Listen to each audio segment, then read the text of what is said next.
Tiens, comme on se retrouve, jeune Angelo. Ouh, dommage. Vous m'avez manqué, monsieur Leroux.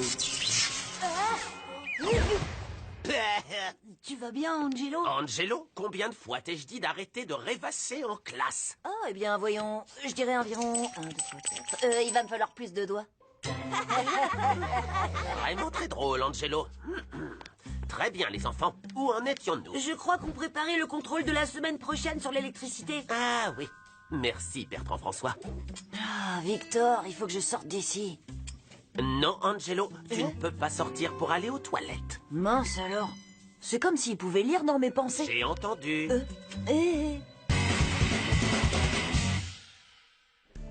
Ta blague avec les doigts était super marrante. Comment tu fais ça? Oh, c'est à la fois un don et une malédiction. Vous voulez venir réviser chez moi ce week-end pour le contrôle? Non, merci, ça ira. Angelo, est-ce qu'au moins tu sais qu'il y a découvert l'électricité? Non, mais je parie qu'il a eu un éclair de génie. Merci, je joue toute la semaine.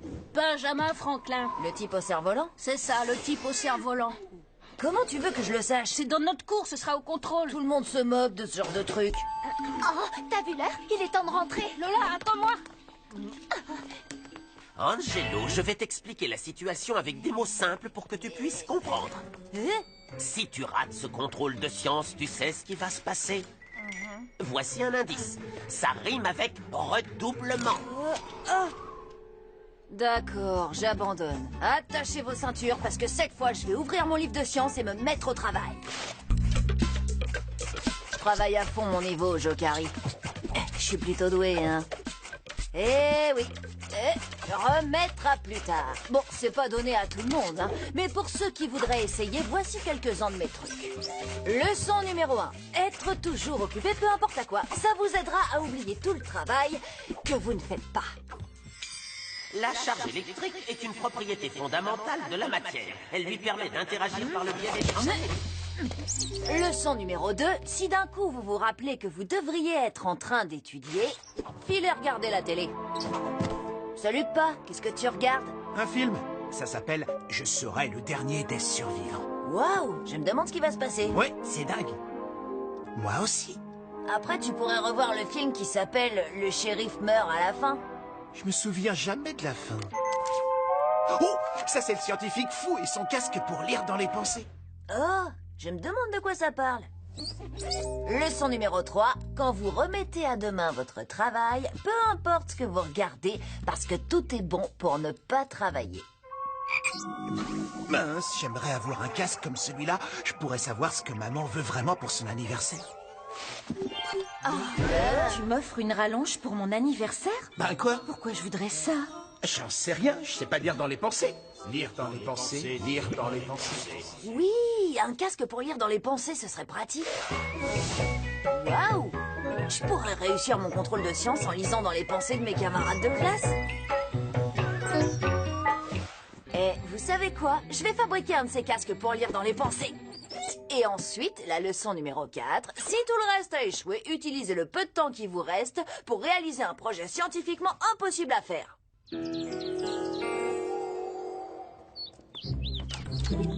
Ah, salut, je suis content que tu sois revenu à la raison et que tu aies décidé de réviser. J'ai pris mes livres de sciences et j'ai trouvé un super... Hé, on n'en aura pas besoin. Pardon? Victor, on va fabriquer un casque pour lire dans les pensées. C'est la leçon numéro 4 pour remettre son travail au lendemain. Le projet scientifiquement impossible. Exactement, Lola. Et pour ne pas travailler, rien de tel qu'un peu de compagnie. Oui, c'est la leçon numéro 5. Mais Angelo, les casques pour lire dans les pensées, ça n'existe pas. Parfaitement. Et c'est pour ça qu'on va en fabriquer un. Victor, c'est vrai qu'il serait prêt à tout pour ne pas réviser, mais il n'est pas naïf à ce point-là. Merci beaucoup. Enfin, je crois. Ah bon, d'accord. Alors voilà ce que je te propose. On t'aide à fabriquer ce truc. Mon casque pour lire dans les pensées. C'est ça. Et ensuite, tu arrêtes tes bêtises et tu révises pour le contrôle avec nous. Mais t'as pas compris. Quand j'aurai créé ce casque, j'aurai plus besoin de réviser. Enfin, d'accord, on pourra réviser un peu. Juste au cas où.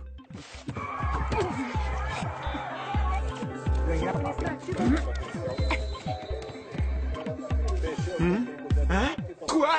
Non mais, non d'une brouette en bois.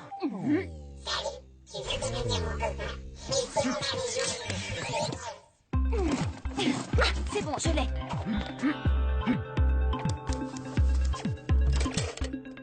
Je vais prendre ça. Et puis ça. Vous savez quoi? J'ai fait des recherches sur Internet et cette histoire de casque pour lire dans les pensées n'est peut-être pas complètement ridicule. Je crois même que c'est possible. C'est ce que je dis depuis le début. Bah voyons. Alors, cher professeur Dr Victor, par quoi on commence? Regarde un peu ça. Un capteur électromagnétique récupère les ondes cérébrales de la personne vers qui est tournée l'antenne du casque. Ensuite, il n'y a plus qu'à appuyer sur ce bouton et à se concentrer. Et maintenant, le meilleur. Les électrodes sur le casque stimulent ton cerveau et tu entends ce que pense cette personne. Plutôt cool, pas vrai? Ça fait pas mal, hein? J'en sais rien. On verra bien. C'est bon, je plaisante. C'est le meilleur plan pour ne pas travailler que j'ai jamais inventé. Je me rappelle même pas ce que je devrais être en train de faire.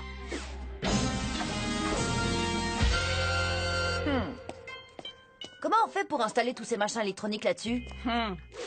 Maintenant, on doit vérifier que les électrodes sont bien reliées à l'interrupteur. T'as vu ça? Les impulsions électriques que tu vas capter seront analysées par l'oscilloscope. Attention, en branchant la batterie, n'oublie pas qu'il y a deux pôles, un négatif Et un positif. C'est ça, t'as tout compris?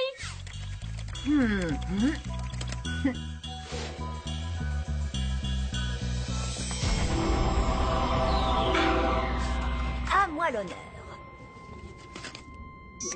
J'arrive tout droit du futur pour éviter la naissance du futur chef de la rébellion contre les robots.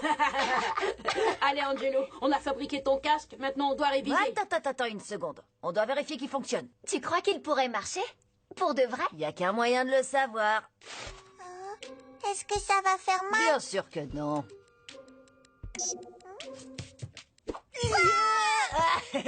Je plaisante. Vas-y, Pierre, détends-toi. Pense simplement à quelque chose dans ta tête et Angelo nous dira ce que c'est. Bon alors, je crois que tu penses à des jouets. Oui! Comment tu sais? D'accord. Maintenant, pense à quelque chose de précis que tu aimes. La ferme enchantée. D'accord. Maintenant, pense à des choses que tu adores encore plus. Réfléchis bien. Ton magique animal préféré, c'est quoi? Le grand mage dragon canard. Un ninja. Des crottes de nez. Un homme langouste. Des grenouilles. Des grenouilles ninja. Des crottes de nez ninja. Les copains, soit je suis devenu fou, soit ce truc fonctionne vraiment. Non, t'es devenu T'es fou. hyper en retard sur le planning de Mais révision. enfin, de quoi tu parles? Maintenant, j'ai mon casque. Sérieusement, Angelo, t'avais promis. En plus, tu ne pourras jamais apporter ce truc en classe, c'est évident. Je rêve ou... C'est un défi? Leçon numéro 6. Ou numéro 7? Peu importe. Quand vous remettez à demain votre travail, relevez tous les défis.